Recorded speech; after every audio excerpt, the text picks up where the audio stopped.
저도 공공기관에서 잠깐 일을 했었는데 정부 보도자료에서 헤드라인에 느낌표 잘 안 쓰거든요. 근데 그때 제가 아직도 기억나는 게 좀 놀랬었어요. 그러니까 취득세 중과 완화한다. 그러니까 확정적 표현 진짜 안 쓰거든요. 그리고 느낌표를 딱 썼어요. 그러니까 정말 하겠구나라고 생각했어요. 그렇지만 제가 두려운 건 뭐냐면 안녕하세요. 이번에 지난번 재개발 재건축 김재규 소장님에 이어서 23년 첫 특별 코너로 새로운 게스트분을 모셨는데요. 저희가 작년 하반기부터 정말 규제 완화 정책이 쏟아지고 있죠. 그래서 세금이 너무 많이 바뀌었어요.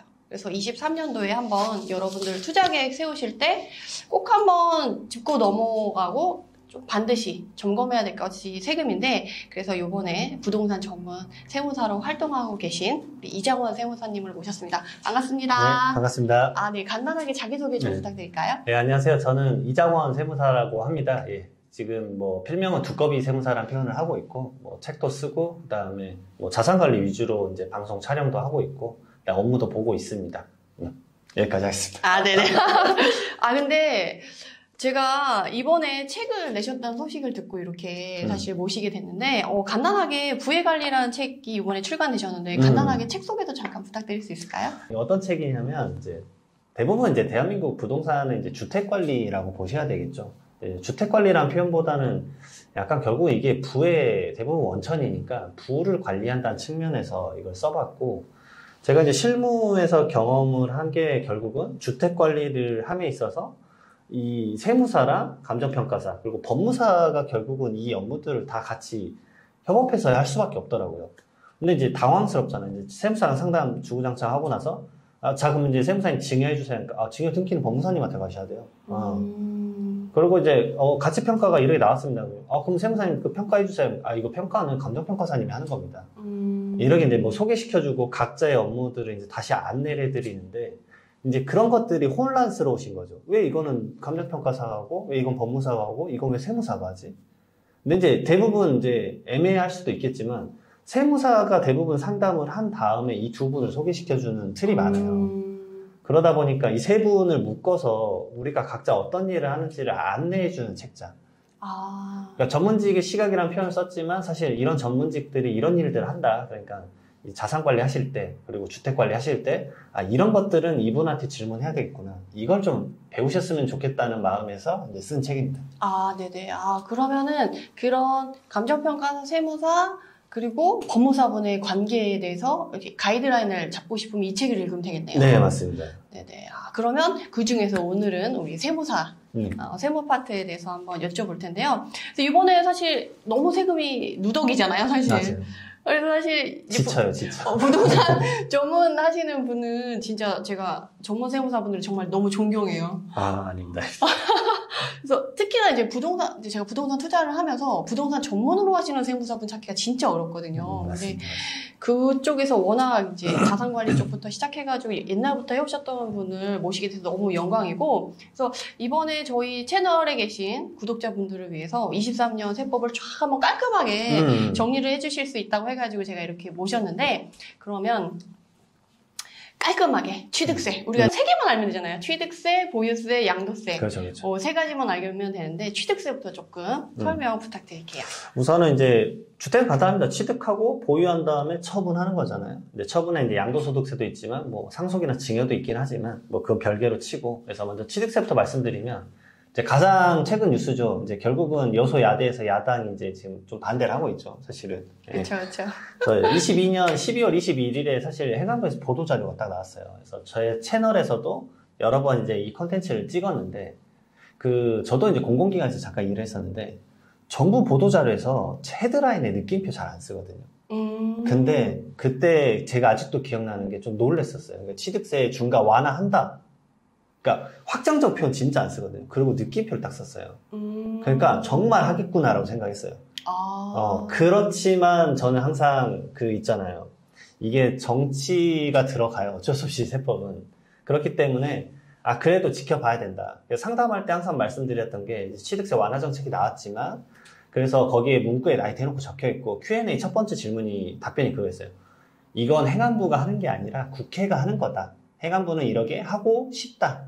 라는 거죠. 예, 그런 표현을 써주셨었고, 그래서 이제 그 내용들이 쭉쭉 나오는데, 이게 결국은 최근 뉴스 보니까 야당에서 이미 반대를 했더라고요. 그래서 지금 말씀드리는 것들은 이렇게 안 될 수도 있다.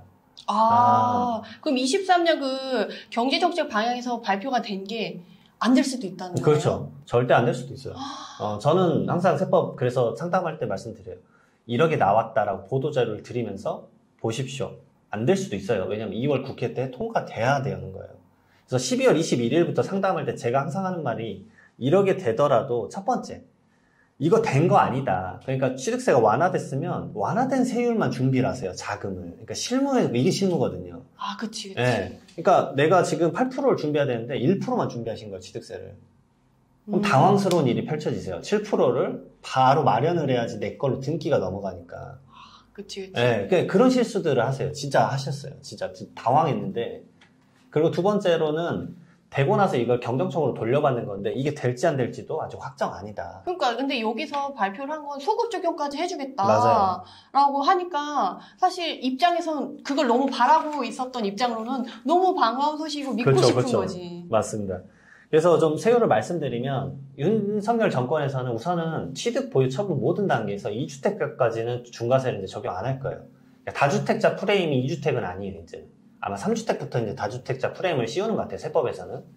그래서 현행 세법 자체가 조정대상 지역 내 2주택은 8%였는데, 이거를 이제 일반 세율인 1%에서 3%로 바꾸겠다. 3주택부터 이제 4주택까지, 이제 조정대상 지역은 3주택은 12%, 그다음 4주택도 법인도 12%고, 그 다음에 비조정대상 지역은 3주택 8%, 그 다음에 4주택 법인은 이제 12%였는데, 이걸 전부 다 반절씩 줄이겠다. 6%, 4% 이렇게 낮추겠다라는 의도였는데, 지금 야당이 반대하는 건 뭐냐면 우선은 3주택 이상은 전부 다 중과세 못 없앤다. 못 없애. 그리고 두 번째로는 2주택자 조정대상 지역도 1%에서 3%가 아니라 2%에서 4%는 돼야 된다.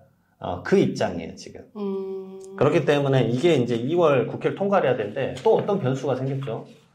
행안부 장관이 지금 탄핵되게 생겼어요. 탄핵소추안이 넘어갔잖아요.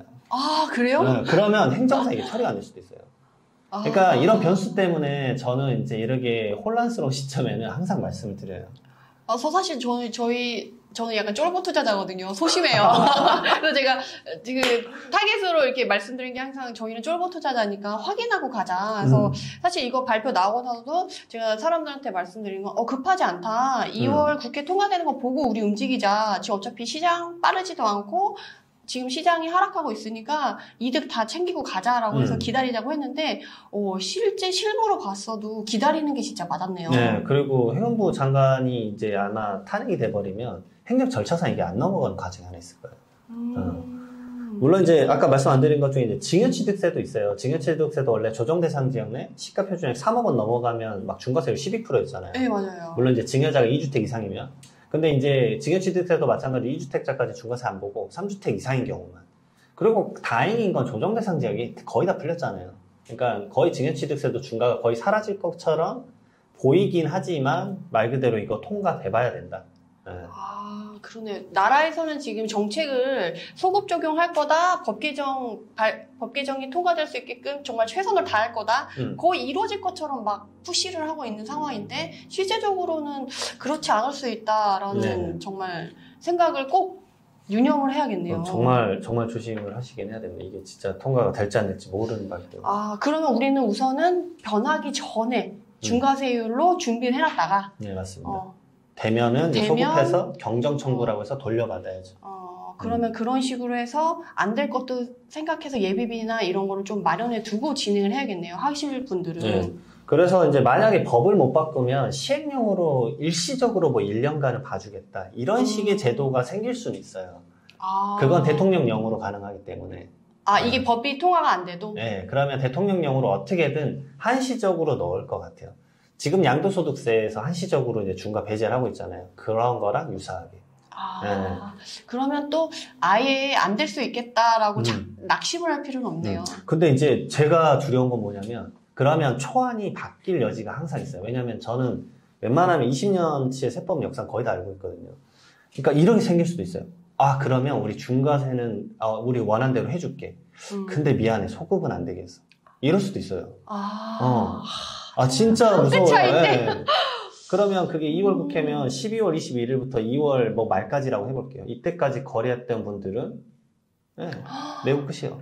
아, 그러네. 사실 부동산 시장이 최근에 12월부터 조금씩 반응이 네. 보여서 거래하신 분들이 꽤 되시거든요. 네, 맞아요. 지금 그 금매나 금매는 지금 거의 다 소진이 됐잖아요, 사실은. 네네네. 그러면 이제 그때 나는 당연히 소급받을 줄 알고 이제 냈었다가 예산이 이제 바뀌어버릴 수 있는. 아, 진짜 그런 분들은 진짜 허탈하실 수 있겠네요. 제가 이제 안 좋은 말을 한 게 아니라 제가 경우의 수를 그냥 말씀드린 것 뿐입니다, 진짜로. 예.